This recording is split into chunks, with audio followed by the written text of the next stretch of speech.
हाँ जी, hello everyone.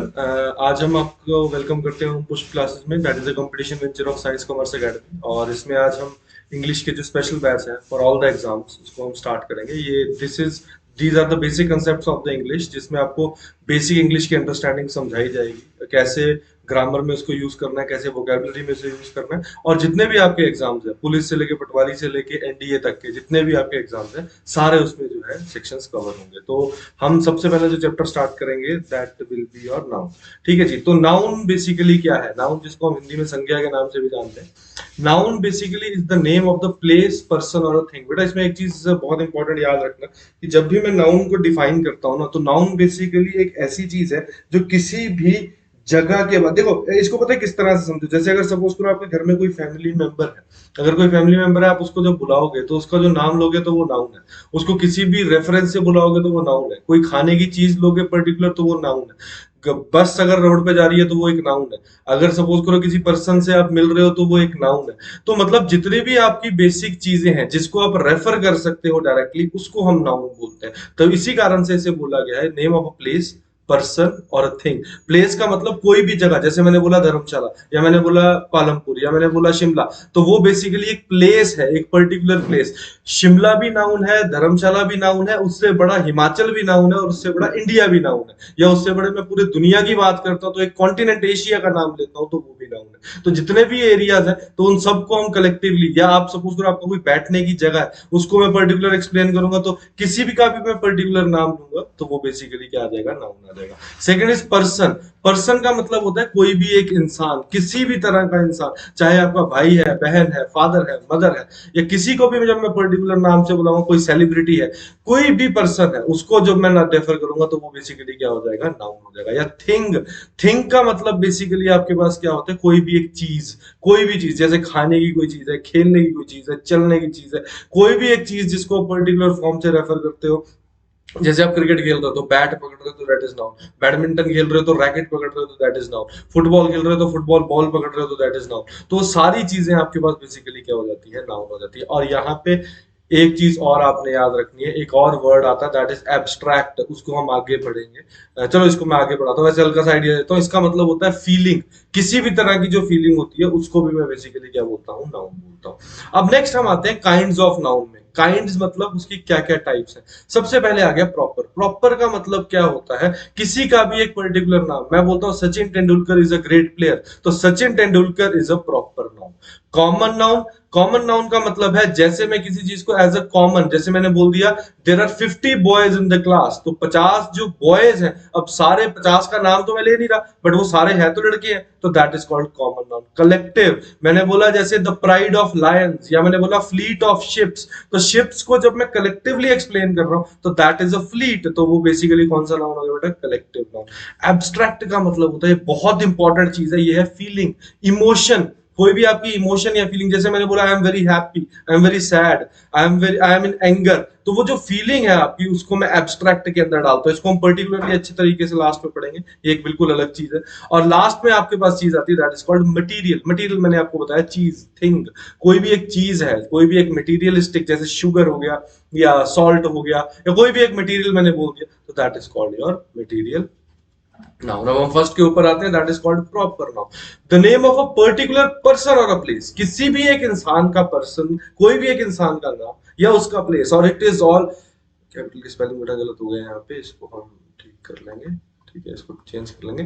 Capital यहाँ गलत है, तो कैपिटल, ये जो नाउन होता है ये हमेशा कैपिटल लेटर्स में लिखा जाता है। ये हमेशा आपने जो है वो याद, मैं सॉरी, स्टार्ट हमेशा कैपिटल लेटर से किया जाएगा। जैसे the capital of Bihar is Patna, तो जो बिहार है उसकी कैपिटल क्या है? पटना है, तो पी कैपिटल, बी कैपिटल, तो ये दोनों नाउन कौन से हैं? आपके प्रॉपर नाउन है। यहाँ पे जो मैं नाउन बोलूंगा इनको रेफर करूंगा तो they are proper noun. But proper noun sometimes used as common noun, but proper noun जो है उनको कभी कभी जो है वो कॉमन नाउन्स की फॉर्म में भी जो है वो यूज कर लिया जाता है। जैसे मैंने बोलता हूँ, मैं एक वर्ड बोलता हूँ बड़ा एक इंपॉर्टेंट, जैसे मैंने बोला Sachin Tendulkar is a great player, मैंने आपके साथ ही चीज बोल दी, ग्रेट प्लेयर बोल दिया। ठीक है जी। अब मैंने नेक्स्ट आपके पास क्या चीज बोली? He plays like Sachin Tendulkar. तो यहां पे Sachin Tendulkar is a great player, तो ये प्रॉपर नाउन है।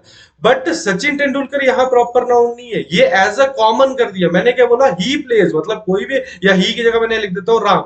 तो राम जो है वो किसकी तरह खेलता है, सचिन तेंदुलकर की तरह, तो that will become a common noun. वो आपके पास कौन सा नाउन हो जाएगा, कॉमन, की सचिन तेंदुलकर को मैंने एज अ कॉमन वर्ड जो है वो यूज कर लिया। तो जो प्रॉपर नाउन है उसको कभी कभी हम कॉमन नाउन की फॉर्म में भी यूज कर सकते हैं। नेक्स्ट आगे रूल क्या है, in in that condition most probably article the is use before it. Generally आपके पास जो है क्या बोलते हैं आपको, अगर मैंने जो है इसको ऐसे बोल सकते हैं, जैसे मैंने सचिन तेंदुलकर, या इसको ऐसे समझ सकते हो कि जब प्रॉपर नाउन को मैंने as a proper noun explain करना है तो उसके साथ मैं जनरली द यूज करता हूं, क्योंकि एक पर्टिकुलर पर्सन पे रेफर कर रहे हैं। भैया हम आर्टिकल्स में कंसेप्ट क्लियर करेंगे, बट यहाँ जनरली बता देता हूँ।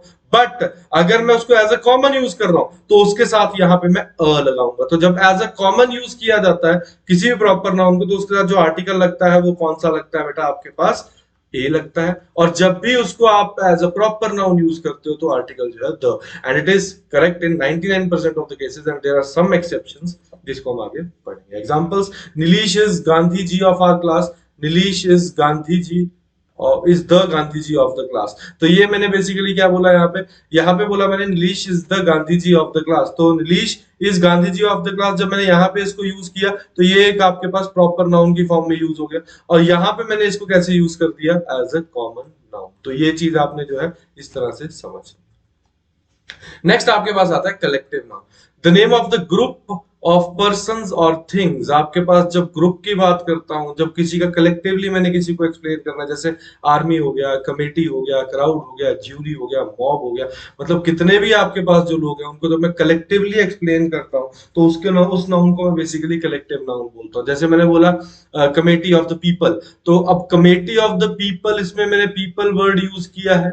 नेक्स्ट मैंने कमेटी, तो मतलब एक कमेटी जिसमें कम से कम 4 से 5 लोग होंगे, तो उनको कलेक्टिवली एक्सप्लेन कर रहा हूं, तो उसके लिए वर्ड क्या यूज किया आपने, कमेटी। या अगर सपोज करो मैंने बोला आर्मी में 15 लोग हैं, अब उन 15 लोगों को मैं इकट्ठा, सबका नाम तो नहीं लूंगा, इकट्ठा मैं क्या बोल दूंगा, आर्मी ऑफ पीपल या आर्मी ऑफ सोल्जर्स। नेक्स्ट मैंने अगर सपोज करो बोल दिया ज्यूरी, ज्यूरी वो होती है जो बेसिकली जज करते हैं। जैसे अगर आप जज के पास, सुप्रीम कोर्ट के पास जाते हैं तो सुप्रीम कोर्ट में जितने भी ऊपर जज बैठे होंगे उनको कलेक्टिवली क्या बोल दिया जाएगा, ज्यूरी बोल दिया जाएगा। मॉब हो गया, जैसे इकट्ठे बोला कि लड़ाई हो गई तो क्या था, द मॉब फॉट, तो जो मॉब है या वो उसने आपस में लड़ना जो है वो स्टार्ट कर दिया, तो वो बेसिकली आपके पास क्या हो गया, मॉब हो गया। तो ये सारे words as a collective noun हम क्या करते हैं, यूज करते हैं। रूल क्या बोलता है इसका, अ collective noun usually takes a singular verb and is substituted by a singular pronoun। ध्यान से समझेंगे क्या मतलब है, इसको एग्जांपल समझते हैं।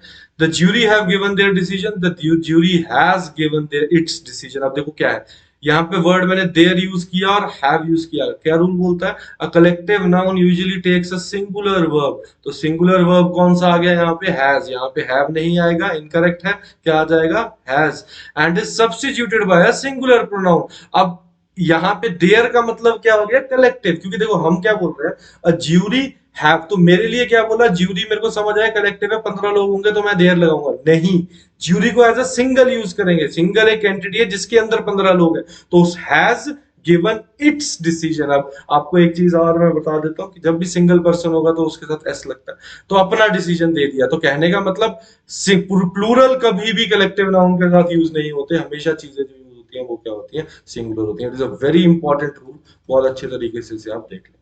Next, a collective noun takes a plural verb and is substituted by plural when the individual of that of which it is composed are thought of। क्या बोलता है, the jury was divided in its opinion, the jury were divided in their opinion। अब देखो क्या है, jury was, मतलब jury में suppose करो बोला कितने लोग हो गए, 10, 10 लोगों में से 4 फेवर में है, 6 अगेंस्ट है, तो अब 2 हो गए ना, क्या हो गया, एक ग्रुप ये बन गया, एक ग्रुप ये बन गया।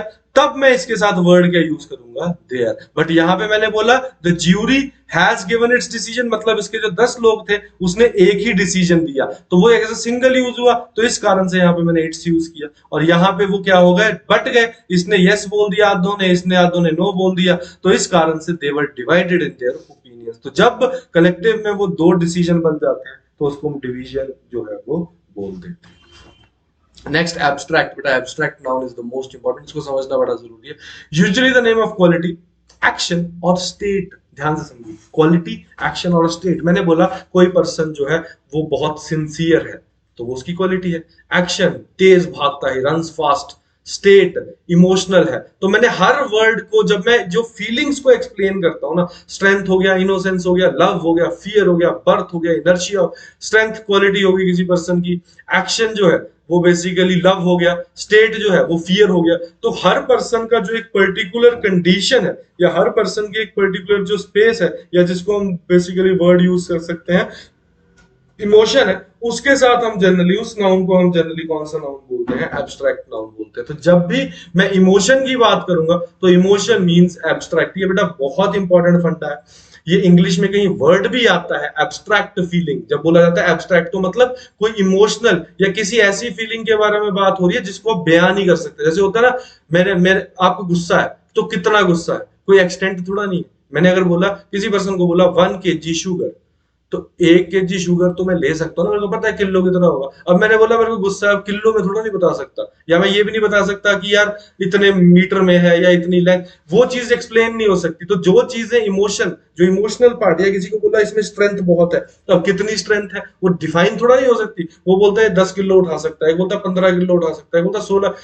मैं किलो उठाने से तो बता सकता, बट उसके अंदर जान कितनी है, स्ट्रेंथ कितनी है, उसकी तो कोई वैल्यू कभी कैलकुलेट नहीं हो सकती ना। तो जो इमोशनल कंटेक्स्ट आ जाता है उसको हम एब्स्ट्रैक्ट नाउन बोलते हैं। तो कोई भी किसी चीज की क्वालिटी, किसी भी चीज का एक्शन या किसी भी चीज की स्टेट या condition, that is known as your abstract noun. ठीक है जी, आगे चलते हैं। नेक्स्ट आता है आपका मटेरियल। मटेरियल बेसिकली किसी भी चीज, जो चीज जो है वो बनी हो। क्या बोला, the name of the material, matter from which the thing. इसमें याद रखना द नहीं लगता, या लिखा भी होगा, हाँ ये देखो, the cotton is a cash crop, cotton is a cash crop, the cotton नहीं आएगा। मटेरियल मतलब जो चीज, जो ये क्या बोलता है, a material noun does not obtain article before it. Material noun के बिफोर जो है वो आर्टिकल नहीं आता। The salt, the sugar, the cotton, ऐसा। मटेरियल मतलब कोई भी चीज, कोई भी कपड़ा, चीज, कोई भी डंडा है, कुछ भी बोल दिया एबीसी, कोई भी चीज जो थिंग होती है उसको हम बेसिकली जो है वो मटेरियल नाउन की फॉर्म में जो है वो डिफाइन करते हैं। तो यहाँ पे जब द बोल दिया तो द का मतलब बेसिकली आपके पास नहीं लगेगा कभी भी। जो द है वो आपका मटेरियल नाउन के साथ जो है वो नहीं लगेगा। तो ये रूल हमेशा याद रखना, it is the very important rule. ठीक है जी, नेक्स्ट हम एक्सप्लेन करते हैं नाउन के साथ। इसमें अगली चीज जो इंपॉर्टेंट आती है दैट इज द जेंडर, उसको समझना बड़ा जरूरी है। जैसे अब मैंने बोला कोई भी बॉय बोला, गर्ल बोला, तो बॉय भी नाउन है, गर्ल भी नाउन है, बट दोनों का जेंडर तो अलग है ना। एक आपके पास मेल होता है और एक बेसिकली क्या आता है, फीमेल आता है। तो जेंडर जानना बहुत जरूरी है। 3 तरह के जेंडर्स होते हैं, मैस्कुलिन हो गया, फेमिनाइन हो गया, न्यूट्रल जेंडर हो गया। मैस्कुलिन मतलब जिसमें मेल है, जिसको मेल मैन के साथ, फेमिनाइन मतलब फीमेल है, वुमेन। न्यूट्रल ये इंपॉर्टेंट है, यहाँ पे कंफ्यूजन होती है। The things without life, neither male nor female. जैसे मैंने बोल दिया बुक, जैसे मैंने बोल दिया क्लोथ्स, जैसे मैंने बोल दिया सपोज करो सॉल्ट, जैसे मैंने बोल दिया आपके पास स्टिक। तो ये सारी चीजें जो है ये मेल फीमेल नहीं है। इनके साथ हम इट यूज करते हैं, हिज हर नहीं यूज करते। इसके बाद जैसे जनरली हम हिज यूज करते हैं, इसका हर यूज करके इसके बाद इट यूज करते हैं। तो जो भी ये जेंडर है जो न्यूट्रल है, ना मेल है ना फीमेल है, that is known as your neutral gender. अब इसकी एक्सप्लेनेशन हम आगे देखते हैं। नेक्स्ट हमारे पास एक्सप्लेनेशन से पहले एक और चीज जो कॉमन या न्यूट्रल जिसको बोल रहा था, noun denotes either, sorry common neutral नहीं होता ये, सॉरी गलत बोल गया। कॉमन जेंडर वो जेंडर जिसमें हम आइदर मेल, जैसे अगर सपोज करो कोई वर्ड मैंने आपको बोल दिया प्रोफेसर, अब मैंने आपको बोला प्रोफेसर। अब जो प्रोफेसर है ना वो मेल भी हो सकता है, वो फीमेल भी हो सकता है। तो जो जेंडर, जैसे हमने न्यूट्रल पढ़ा था ना, न्यूट्रल का मतलब क्या था, जिसका कोई भी जेंडर नहीं है। मतलब जैसे बुक है तो वो मेल फीमेल हो ही नहीं सकती, बट एक कोई प्रोफेशन की फॉर्म में जैसे टीचर बोल दिया या स्टूडेंट बोल दिया, वो मेल भी हो सकता है फीमेल भी हो सकता है। तो क्या बोलता है, collective noun even when they denote living beings are considered as the neutral gender. तो बेसिकली क्या मतलब है इसका, नाउन जो है वो या तो मेल डिनोट करता है, ये बेटा इसका हम आगे एग्जांपल देते हैं आपको, यहाँ पे थोड़ा आधा दिया गया है, इसको हम आगे समझाते हैं, बट अभी तक इतना समझेंगे कॉमन जेंडर बेसिकली क्या होता है। नाउन डिनोट्स आइदर अ मेल और अ फीमेल, तो या मेल की बात करेगा या फीमेल की। जैसे टीचर जब मैंने बोल दिया तो वो बेसिकली आपका मेल भी हो सकता है और फीमेल भी, स्टूडेंट भी मेल भी हो सकता है, फीमेल भी हो सकता है। ये रूल भी बेटा हम आगे पढ़ेंगे, ये कलेक्टिव नाउन का रूल है, इसके अंदर डिनोट कर दिया गया है। तो ये स्लाइड हम थोड़ा चेंज कर देंगे, इसको आप अभी जो है वो स्किप कर सकते हैं। अभी सिर्फ इतना समझिए कि आपका बेसिकली कॉमन जेंडर जो है वो क्या होता है। तो हमें तीन जेंडर समझ आ गए, एक आपका फीमेल, एक आपका मेल, एक न्यूट्रल, और एक हमने क्या बोल दिया, कॉमन जेंडर। नेक्स्ट, अभी कुछ हम एग्जांपल्स हैं जो देख लेते हैं, इनके कुछ रूल्स हैं।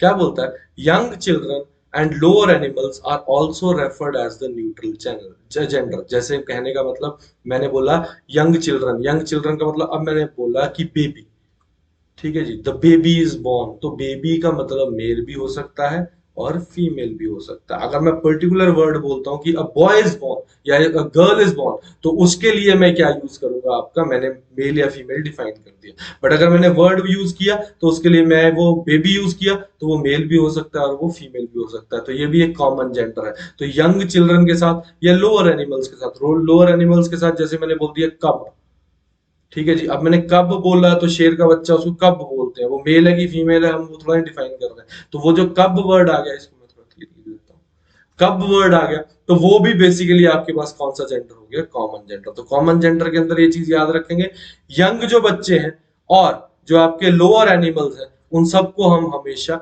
एक कॉमन जेंडर या न्यूट्रल जेंडर की फॉर्म में जो है वो एक्सप्लेन करते हैं। Incorrect, the baby loves the toys his toys, the baby love it's toys. यही बात आ गई ना, हिज नहीं लगाऊंगा क्योंकि हिज लगा दिया तो वो तो मेल बन गया, बट बेबी है, मेल भी हो सकता है फीमेल भी, तो उसके साथ मैं बेसिकली क्या लगाऊंगा, इट्स टॉयज।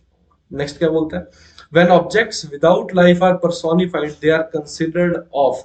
अब जो ऑब्जेक्ट्स है जिनके अंदर जान नहीं होती, उनको जब मैं पर्सोनिफाई कर देता हूँ या उसको जब मैं नाम दे देता हूँ, जैसे सपोज करो मैंने बोला कि आपके पास मैंने वर्ड जैसे बोले जो देखो इसको ना आप एक तरीके से एक समझना कैसे, जो चीज स्ट्रेंथ और वायलेंस बताती है उसको हम जब जो देखो ना, object without life are personified, जैसे इस पर्सोनिफाइड का मतलब है जिसको हम बेसिकली, जैसे मैंने सन बोल दिया या मैंने अर्थ बोल दिया, ठीक है जी, या मैंने मून बोल दिया, तो इनमें लाइफ थोड़ा नहीं है, बट इसको मैंने पर्सोनिफाई किया। इसको सन को जैसे जनरली हम मेल ही बोलते हैं, अर्थ को जनरली हम फीमेल की फॉर्म में डिनोट करते हैं, मून को भी हम बेसिकली फीमेल की फॉर्म में डिनोट करते हैं। वो हम कैसे करते हैं, उनको अगर उसमें हम स्ट्रेंथ डिनोट कर रहे हैं या वॉयलेंस डिनोट कर रहे हैं, जैसे सन हो गया, विंटर, समर, डेथ, टाइम, ये सारी चीजें स्ट्रेंथ डिनोट करती हैं या वॉयलेंस डिनोट करती हैं, तो उसको हम जनरली मेल जेंडर के साथ लगाते हैं। ये सिर्फ अंडरस्टैंड करना बेटा, ये कोई रूल मतलब ऐसा नहीं है कि लिखित है, इसको अंडरस्टैंड करना। जैसे सन है तो सन के साथ मैं हिज, मैं हर स्ट्रेंथ नहीं बोलूंगा, मैं हिज स्ट्रेंथ बोलूंगा, वो मैं जनरली मैस्कुलिन फॉर्म में एक्सप्लेन करता हूँ। और जब मैं फेमिनिन जेंडर बोलता हूँ तो objects remarkable of beauty, gentleness and gracefulness, example है earth, moon, spring, nature, mercy, ये सारी चीजें आपकी जो है वो फीमेल जेंडर को जो है वो एक्सप्लेन आपके पास करती हैं। जैसे ब्यूटी हो गया, जेंटलनेस हो गया, ग्रेसफुलनेस हो गया, ये सारी चीजें एक मतलब इसको बोल सकते हो ना, एक मतलब एक सॉफ्ट चीज जो है उसको एक्सप्लेन करती है। तो उसके साथ हम जनरली फेमिनाइन जेंडर या फीमेल जेंडर को एक्सप्लेन करते हैं। जैसे the sun came behind from the clouds and with his her brilliance, तो हर गलत है बेटा, यहाँ पे क्या आएगा, हिज ब्रिलियंस। तो सन के लिए हम वर्ड क्या यूज करेंगे, मेल आपके पास मैस्कुलिन, क्योंकि वो स्ट्रेंथ और पावर को डिफाइन आपके पास कर रहा है। ठीक है जी, तो आज के लिए इतना ही, बाकी जो है फिर हम नेक्स्ट लेक्चर में कवर करेंगे। Thank you and have a nice day.